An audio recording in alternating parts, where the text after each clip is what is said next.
बच्चों, इस वीडियो में हम जानेंगे कि तापमान व्युत्क्रम क्या होता है। तो बच्चों, तापमान व्युत्क्रम में हम देखेंगे, इसका मतलब होता है तापमान व्युत्क्रम। व्युत्क्रम का मतलब होता है उल्टा। हम बच्चों, अब ये पिछले वीडियो में हमने देखा कि जैसे जैसे आप ऊपर की तरफ जाते हैं वैसे वैसे तापमान कम होता जाता है। जैसे जैसे आप ऊपर की तरफ गए तापमान कम होता जाता है। लेकिन व्युत्क्रम की अवस्था इससे उल्टी होती है। व्युत्क्रम का मतलब ही हो गया उल्टा। इसका मतलब है कि अगर हम सामान्य परिस्थितियों में अगर हम ऊपर की तरफ जा रहे हैं तो तापमान कम होता है, लेकिन व्युत्क्रम की परिस्थितियों में क्या हो जाएगा, तापमान व्युत्क्रम की स्थिति में कि जैसे जैसे हम ऊपर जाएंगे तापमान कम होने की बजाय बढ़ने लगे।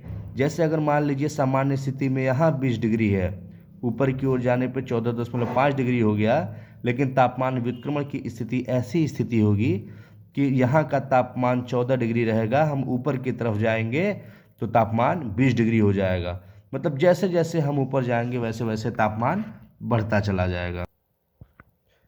बच्चों, हम आगे देखते हैं। देखिए, तापमान व्युत्क्रमण।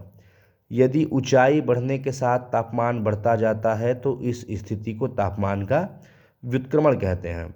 देखिए, पिछली स्थिति में हमने क्या देखा कि जैसे जैसे हम पहाड़ों पर गए वहाँ पर तापमान कम होता जाता है, लेकिन व्युत्क्रमण की स्थिति ठीक उसकी उल्टी हो जाती है।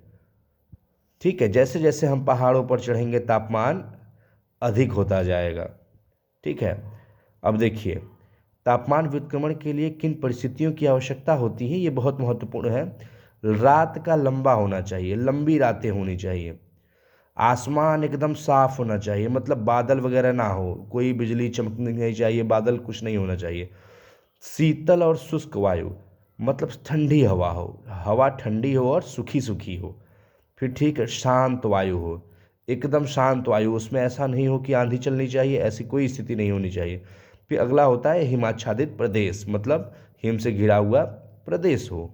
अब देखिए बच्चों, आगे हम बात करते हैं कि व्युत्क्रमण के प्रकार। अभी तक तो हमने ये जाना था सामान्य परिस्थितियों में कि जब हम ऊपर की ओर चले जाते हैं तो तापमान कम होता जाता है, लेकिन यहाँ हमने व्युत्क्रमण की अवस्था में जाना कि यदि ऊंचाई बढ़ने के साथ तापमान बढ़ता जाता है तो इसे तापमान व्युत्क्रमण कहते हैं। जैसे आप ये देखिए, ये हो गया पहाड़ आपका, ये हो गया पहाड़। अभी तक हमने देखा था कि ये महोदय जब ऊपर की ओर जाते थे तो सामान्य परिस्थिति में ठंडी तापमान कम होता था, लेकिन तापमान व्युत्क्रमण की अवस्था में क्या होगा, यहाँ पर ठंडा होगा और यहाँ पर गर्म हो जाएगा। यहाँ पे आपका तापमान गर्म हो जाएगा और यहाँ पर ठंडा हो जाएगा। ठीक बच्चों, जब हम ऊपर की ओर जाएंगे तो तापमान गर्म और नीचे की तरफ ठंडा, जबकि इसके विपरीत सामान्य अवस्था में हम जब ऊपर की ओर जाएंगे तो यहाँ तापमान ठंडा, जबकि यहाँ पे गर्म होता है। इधर तापमान गर्म होता है। तापमान व्युत्क्रमण को समझते हुए बेटा अब हम आगे का देखेंगे कि तापमान व्युत्क्रमण के प्रकार क्या होता है। तो पहला होता है धरातलीय तापमान व्युत्क्रम।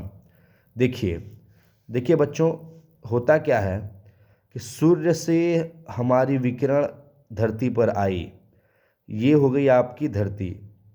लेकिन होता क्या है कि अगर रात ठंडी हो गई और लंबी रात हो गई तो होता क्या है कि सूर्य दिन में सूर्य से तापमान को ग्रहण किया, लेकिन रात में पार्थिव विकिरण के द्वारा ये तापमान को वापस लौटा भी देता है।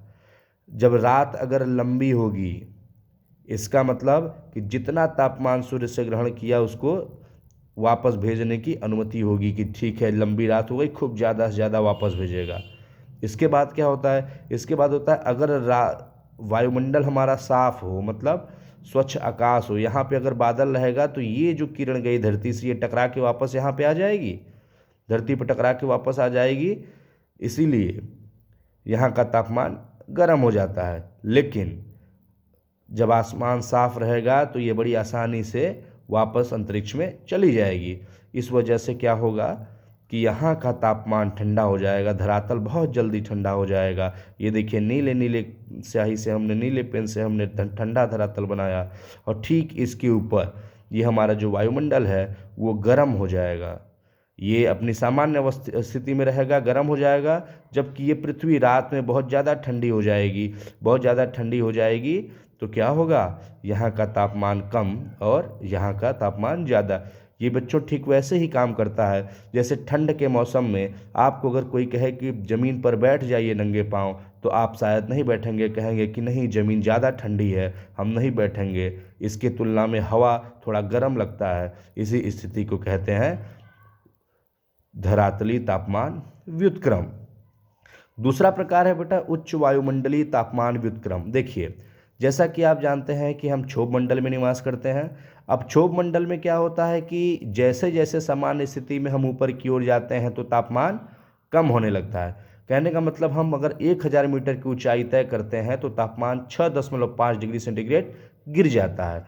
मतलब अगर धरती पर तापमान 20 डिग्री सेंटीग्रेड है तो 1000 मीटर की ऊंचाई पर हम जाएंगे तो तापमान वहाँ पर 14 डिग्री ही पाया जाएगा। लेकिन हमारे समताप मंडल में आप लोगों ने पढ़ा होगा कि एक ओजोन मंडल पाया जाता है। आगे आपने ये भी पढ़ा होगा कि ये पराबैंगनी किरणों का अवशोषण करता है।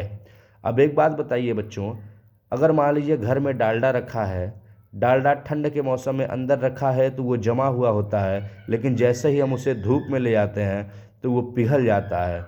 क्यों? क्योंकि वो सूर्य से गर्मी ग्रहण करता है। ठीक इसी प्रकार ये जो ओजोन परत है, ये सूर्य से जब पराबैंगनी किरणों का अवशोषण करेगा तो स्वाभाविक सी बात है इस परत का तापमान ज़्यादा हो जाएगा। लिहाजा हम जब नीचे रहते हैं तो नीचे का तापमान कम, जबकि ओजोन परत का तापमान ज़्यादा हो जाएगा। यह भी अगर ऊपर तापमान ज़्यादा, नीचे का तापमान कम हो गया तो ऐसी स्थिति को भी तापमान का व्युत्क्रमण कहते हैं। बच्चों, व्युत्क्रमण का अगला प्रकार है अभिवहनीय ताप व्युत्क्रमण। देखिए, अभिवहनीय ताप व्युत्क्रमण में का क्या मतलब होता है। जैसे मान लीजिए कि दो वायु, एक हो गई ठंडी वायु राशि और एक हो गई गर्म वायु राशि, ये दोनों आपस में टकरा गए। कौन टकरा गया? ठंडी वायु राशि और गर्म वायु राशि। अब एक बात बताइए बच्चों, सामान्य तौर पर आप देखते होंगे कि एक गर्म मिजाज का आदमी हो और एक ठंडे मिजाज का आदमी, जब दोनों आपस में टकराते हैं तो क्या होता है, जो गर्म मिजाज का आदमी है वो ठंडे पर हावी हो जाता है। इसका मतलब गर्म मिजाज वाला ऊपर हो जाता है और ठंडे मिजाज वाला नीचे हो जाता है। ठीक उसी प्रकार हवाएं भी काम करती हैं।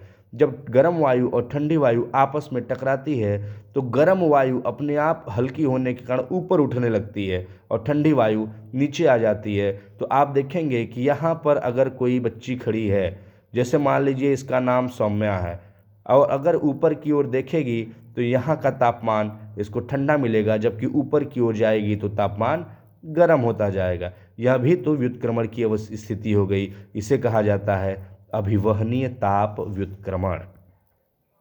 अगला हम देखते हैं बच्चों, अगला प्रकार है यांत्रिक ताप व्युत्क्रमण। ध्यान दीजिएगा बच्चों, जैसा कि आप जानते हैं ये गर्म वायु है और ये ठंडी वायु है। गर्म वायु हमेशा ऊपर उठती है। क्यों उठती है? मान लीजिए आप एक बर्तन में पानी गर्म कर रहे हैं। आपने देखा होगा कि पानी जब गर्म हो रही होती है तो उससे भाप निकलती है और भाप ऊपर की ओर उठती है। ऐसा होता है ना? जब अगर यही भाप ऊपर की ओर उठ रही है, इसका मतलब गर्म वायु भी धरती पर जो होगी वो ऊपर की ओर उठने लगेगी। तो यहाँ पर जो ठंडी वायु रहेगी, जैसे मान लीजिए यहाँ पर ये ऊपर की ठंडी वायु है, ये चूँकि भारी होने लगती है फिर ये नीचे की तरफ धंसने लगेगी। भारी होने के कारण ये नीचे की ओर बैठने लगेगी, ये वायु ऊपर की ओर जाने लगेगी। तो अंततः एक ऐसी स्थिति को प्राप्त होगी कि गर्म वायु ऊपर हो जाएगी और ठंडी वायु यहाँ से नीचे आ जाएगी। तो यहाँ बैठी कोई व्यक्ति या कोई बच्चा, उसको प्रतीत होगा ऐसा कि जैसे ये ठंडी वायु है, इसके ऊपर आप चलते जाएंगे तो तापमान गर्म होता जाएगा। यह स्थिति भी व्युत्क्रमण की स्थिति है, इसलिए इसे कहा गया है यांत्रिक ताप व्युत्क्रमण।